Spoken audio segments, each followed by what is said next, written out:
بسم اللہ الرحمن الرحیم۔ فلائی نیوز کے تمام دیکھنے اور سننے والوں کو خوش آمدید۔ اگر آپ ہمارے چینل پر نئے ہیں تو سب سے پہلے چینل کو سبسکرائب کر دیں اور بیل آئیکن کو پریس کر دیں اور ہماری ویڈیو کو پورا دیکھیں تاکہ دنیا کی معلومات سے آپ باخبر رہ سکیں۔ آئے بڑھتے ہیں خبروں کی جانب۔ اقوام متحدہ کی کانفرنس میں شرکت کے لیے وزیراعظم شہباز شریف 2 روزہ دورے کے لیے قطر پہنچ گئے۔ ترقی کرتے ممالک کی کانفرنس کا یہ 5واں اجلاس ہے جو آج 5 مارچ سے قطر کے دارالحکومت دوحہ میں شروع ہوگا۔ امیر قطر کانفرنس میں شرکت سربراہان مملکت اور وزرائے اعظم کے اعزاز میں استقبالیہ دیں گے، جس میں وزیراعظم شہباز شریف ہی امیر قطر کے استقبالیہ میں شرکت کریں گے۔ وزیراعظم شہباز شریف 6 مارچ کو کانفرنس کے اجلاس سے خطاب کریں گے۔ 5 سے 9 مارچ 2023 تک منعقد ہونے والی اس کانفرنس میں ترقی پذیر ممالک میں پائیدار ترقی کو تیز کرنے کے اقدامات پر غور کیا جائے گا، جن ممالک علی کی راہ پر آگے بڑھنے میں مدد ملے گی۔ پیپل پارٹی کے رہنما علی موسیٰ گیلانی کا کہنا ہے کہ الیکشن سے متعلق حکومت سپریم کورٹ کے فیصلے پر عمل درآمد کرنے کی پابند ہے۔ فلائی نیوز سے گفتگو کرتے ہوئے علی موسیٰ گیلانی کا کہنا تھا کہ صدر عارف علوی نے الیکشن کی تاریخ کا اعلان کر دیا ہے اور ہم الیکشن مہم میں ہیں۔ علی موسیٰ گیلانی کا کہنا تھا کہ ہمارے خدشات ہیں جن سے وہ عوام کو آگاہ بھی کر رہے ہیں کہ مردم شماری کے بعد مسائل ہو سکتے ہیں۔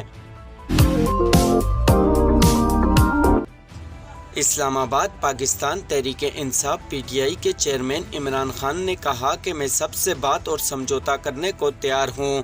ویڈیو خطاب کے دوران انہوں نے کہا کہ مجھ پر حملہ ہوا ملک کی خاطر میں وہ بھی معاف کرنے کو تیار ہوں۔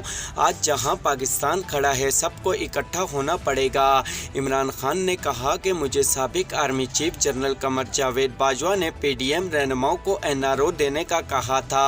میں عوام کا پیسہ چوری کرنے والوں کو این آر او نہیں دے سکتا۔ چین نے رواں سال کے لیے معاشی ترقی کا ہدف تقریباً 5% مقرر کیا ہے۔ خیبر ایجنسی کے مطابق معاشی ترقی کے ہدف کا اعلان چینی وزیراعظم نے سالانہ نیشنل پیپلز کانفرنس کے موقع پر کیا۔ تقریباً 5% معاشی ترقی کا ہدف گزشتہ دہائیوں کا کم ترین ہدف ہے۔ چین نے دفاعی بجٹ 7.2% بڑھانے کا اعلان کیا جو $225 ارب بنتا ہے۔ چین کا اس سال تقریباً 12 ملین نئے ملازمین پیدا کر کے شہری بے روزگاری کی شرح کو 5.5% تک لے جانے کا ارادہ ہے۔ بھارتی دوا ساز کمپنی بائیو ٹیک کے کھانسی کا شربت پینے سے بچوں کی اموات کے معاملے میں کمپنی کے 3 ملازمین کو گرفتار کر لیا گیا۔ بھارتی ریاست Uttar Pradesh state drug authority کے مطابق دوا کے 36 میں سے 26 نمونوں میں زہریلے مادے پائے گئے، جس پر کارروائی کرتے ہوئے کھانسی کا شربت بنانے والی کمپنی کے 3 ملازمین کو گرفتار کیا گیا، جبکہ 2 ڈائریکٹر کی تلاشی جاری ہے۔ کھانسی کے شربت میں زہریلے مادوں کے انکشاف کے بعد بھارت کی جانب سے الرٹ جاری ہونے کا امکان ہے۔ دوسری جانب بھارتی وزارت صحت نے واقعے پر کوئی بیان جاری نہیں کیا۔ رپورٹ کے مطابق بھارتی کمپنی کی دوا پینے سے گیمبیا میں 70 جبکہ ازبکستان میں 19 بچے جاں بحق ہو چکے ہیں۔